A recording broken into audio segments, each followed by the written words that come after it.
안녕하십니까? 2023년 9월 8일 금요일 인도네시아 헤드라인 시작합니다. 첫 번째 소식입니다. 아세안 정상회의 참석차 인도네시아를 방문한 윤석열 대통령은 9월 5일 저녁 자카르타에서 인도네시아 동포 초청 만찬 간담회를 개최했습니다.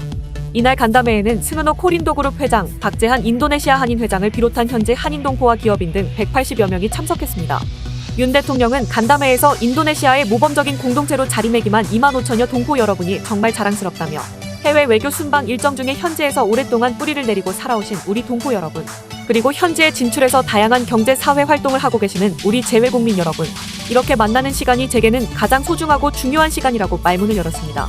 아울러 윤 대통령은 인도네시아는 세계 4위 인구대국이자 아세안을 대표하는 경제대국이며 남다른 경제발전 잠재력으로 전 세계의 주목을 받고 있다고 언급한 후 인도네시아는 한 아세안 연대 구상의 핵심 파트너라고 강조하며 1960년대 이후 인도네시아에서 자리잡은 동포 사회에 대한 사의를 표했습니다. 또한 윤 대통령은 재외동포청 출범을 언급하며 대한민국 정부가 글로벌 중추국가를 지향하는 과정에서 정부가 제일 먼저 챙겨야 할 분들이 바로 우리 해외 동포 여러분이라고 말했습니다. 이어 대한민국이 국제사회에서 책임과 기여를 다하는 글로벌 중추국가 비전을 실현해 나가는데 교민 여러분들도 함께 힘을 모아주시기를 부탁드린다며 더불어 한국과 인도네시아의 미래를 잇는 든든한 가교가 되어 주시기를 부탁드린다고 전했습니다. 다음 소식입니다. 인도네시아 투자부가 LG에너지솔루션과 현대자동차그룹의 합작 공장이 내년 2월부터 가동된다고 예상했습니다. 현지 매체에 따르면 바흐릴 라하달리아 투자부 장관은 자카르타에서 열린 2023년 아세안 투자 포럼에서 LG 배터리 공장이 내년 2월 생산을 시작할 예정이라고 전했습니다. 이어 정확하지 않지만 초기 계획은 대략 전기차 16에서 20만 대를 생산할 수 있는 수준이라고 부연했습니다. 투자부 장관이 언급한 공장은 카라완 산업단지에 지어지는 LG에너지솔루션과 현대차의 합작 생산시설입니다. 양사는 지난 2021년 7월 인도네시아 정부와 투자 협약을 맺고 합작사 HLI 그린파워를 설립했으며 11억 달러를 투자해 고성능 전기차 15만 대 이상 만들 수 있는 연산 10기가와트시 규모의 배터리셀 공장을 짓고 있습니다. 지난 2월 약 90%가 진행됐고 1분기 장비 반입이 시작된 것으로 알려져 있습니다. HLI 그린파워는 적기에 NCMA 배터리를 생산해 현대기아 전기차에 장착하고 동남아시아 시장으로 진출을 꾀하고 있으며 향후 현대차의 판매 확대에 대응해 합작 공장의 생산 능력을 30기가와트시까지 늘릴 예정입니다.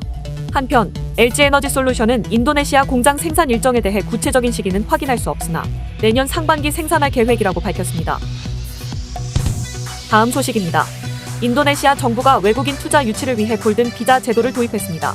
참고로 골든 비자는 인도네시아에 일정 금액 이상의 투자를 한 외국인에게 장기 체류 자격을 부여하는 제도입니다.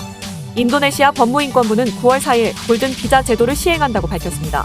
골든 비자를 취득하기 위한 투자액 기준은 개인이 인도네시아 법인을 설립할 경우 유효기간 5년이 250만 달러, 유효기간 10년이 500만 달러이며 법인이 인도네시아 법인을 설립할 경우 투자액 2,500만 달러는 유효기간이 5년, 5천만 달러는 유효기간 10년의 골든 비자가 대표와 감사역에 발급됩니다. 또한 인도네시아의 법인을 설립하지 않는 개인의 경우 유효기간 5년의 골든 비자를 취득하기 위해서는 자금 35만 달러분의 인도네시아의 국채 또는 상장 기업의 주식을 취득하거나 인도네시아 금융기관의 돈 금액을 의무적으로 예금해야 하며 유효기간 10년의 경우 자금 기준은 70만 달러입니다. 골든 비자 소지자는 기존 비자보다 유효기간이 길 뿐만 아니라 출입국 절차가 간소화되고 입국관리국에 일시 체류 허가증 신청을 할 필요가 없다는 이점이 있습니다. 한편 인도네시아 골든 비자 제도의 첫 번째 주인공은 샘 올트먼 오픈 AI 최고 경영자가 되었습니다. 올트먼은 인공지능 분야의 선구자로 챗GPT를 개발한 것으로 유명합니다. 올트먼은 인도네시아에 100만 달러를 투자해 골든 비자를 취득했으며 그는 인도네시아에서 AI 연구와 개발을 지원하겠다는 계획을 밝혔습니다.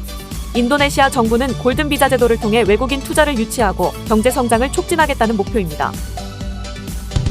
다음 소식입니다. 대한상공회의소는 6일 한국 인도네시아 경제협력 현황과 과제 보고서를 발표했습니다.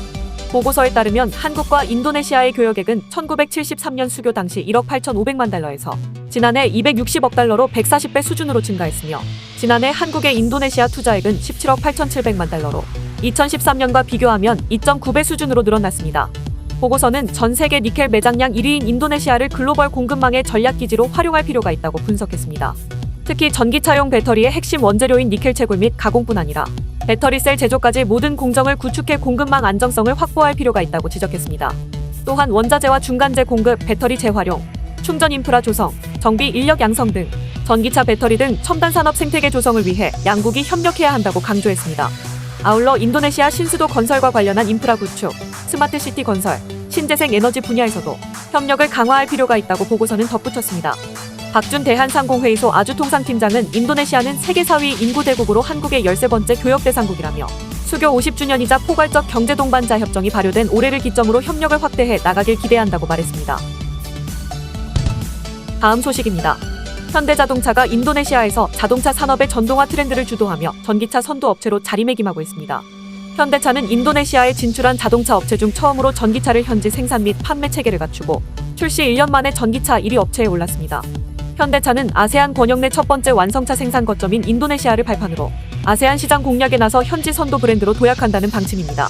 한편 현대차는 올해 7월까지 인도네시아에서 전기차 3,913대를 판매해 시장 점유율 56.5%를 달성하며 전기차 시장 1위에 올랐습니다. 지난해까지만 해도 인도네시아 전기차 시장에서 중국 우링자동차에 이어 2위를 기록했지만 아이오닉5의 본격 판매에 힘입어 올 들어 부동의 1위를 지키고 있습니다. 이 같은 판매 호조세는 아이오닉5의 현재 생산 판매 체계를 바탕으로 이뤄내고 있다는 평가입니다. 참고로 아이오닉5는 인도네시아 전기차 시장에서 최초 생산, 최다 판매의 수식어를 갖고 있는 만큼 현재 전기차 시장을 대표하는 아이콘으로서 EV 생태계 조성의 구심점 역할을 하고 있습니다. 또한 현대차는 인도네시아 전기차 시장을 주도하고 있을 뿐만 아니라 일본 자동차 업체 1세기였던 현재 자동차 시장의 변화에 바람을 일으키고 있습니다. 현대차 인도네시아 판매법인은 인도네시아 내 자동차 판매 순위를 2021년 13위에서 2022년 8위로 올해 7월까지 6위로 계속 끌어올리고 있는 중입니다. 해당 기간 판매 대수는 2021년 3,005대에서 현지 생산이 시작된 2022년 31,965대로 10배 이상 늘어났고 올해는 누적 판매 대수가 2065대로 전년 동기 대비 48.1% 증가했습니다. 다음 소식입니다. 대우건설이 인도네시아 신수도 해저터널 사업에 참여합니다. 관련 업계에 따르면 대우건설은 인도네시아 국영건설사 후타마가리아와 누산타라 신수도 유료도로 해저 침매터널 프로젝트의 연구를 공동으로 수행하는 업무 협약을 맺었습니다. 인도네시아 정부는 내년 초 착공을 목표로 해저터널 사업을 추진 중이며 설계 완료 후 시공사를 선정할 예정으로 대우건설이 연구에 참여함으로써 연계 수주 기대감이 나오고 있습니다. 대우건설은 앞서 지난 2010년 국내 최초로 거가대교 침매터널을 준공한 바 있으며 이라크에서 중동 지역 최초 침매터널 공사도 수행 중에 있습니다. 참고로 침매터널은 육지에서 제작한 구조물을 물속에 가라앉힌 다음 이어붙여 만든 터널입니다. 한편 인도네시아는 깔리만탄 섬 누산타라로의 수도 이전을 추진하고 있으며 2045년까지 5단계 개발 계획에 따라 이전할 계획인데 여기에는 40조 원 규모의 대규모 인프라 사업이 수반됩니다. 이에 우리 정부는 지난 3월 원팀 코리아 수주 지원단을 인도네시아에 파견하는 등 우리 기업의 신수도 이전 사업 수주 활동을 적극적으로 지원하고 있습니다. 다음 소식입니다. 하나은행 인도네시아 법인은 라인프렌즈와 손잡고 MZ 고객을 유치하기 위해 BT21 라인뱅크 직불카드를 출시했다고 6일 밝혔습니다.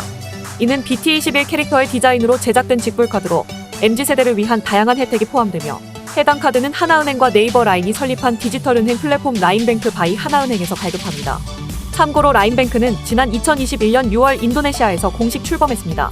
특히 우리나라 금융사와 빅테크 기업이 손잡고 해외에서 디지털은행을 선보인 것은 하나은행과 라인이 처음이며 라인은 하나은행 인도네시아 법인의 지분 20%를 보유한 1대 주주입니다. 한편 인도네시아는 디지털 금융의 잠재력이 높은 시장으로 꼽히고 있습니다. 인도네시아는 인구 2억 6천만여 명의 세계 4위 대국임에도 은행 계좌 보유율이 40%에도 못 미치며 은행 서비스가 미치지 않는 지역도 여전히 많이 있습니다. 하지만 인터넷 보급률은 75%에 달하고 스마트폰 보급률도 60%를 웃돌고 있으며 젊은 층을 중심으로 소셜미디어도 활발하게 이용하고 있습니다. 특히 인도네시아는 전체 인구 가운데 절반 이상이 MZ세대로 핵심 소비층으로 자리매김한 상황입니다. 시청해주셔서 감사합니다. 다음 시간에 뵙겠습니다.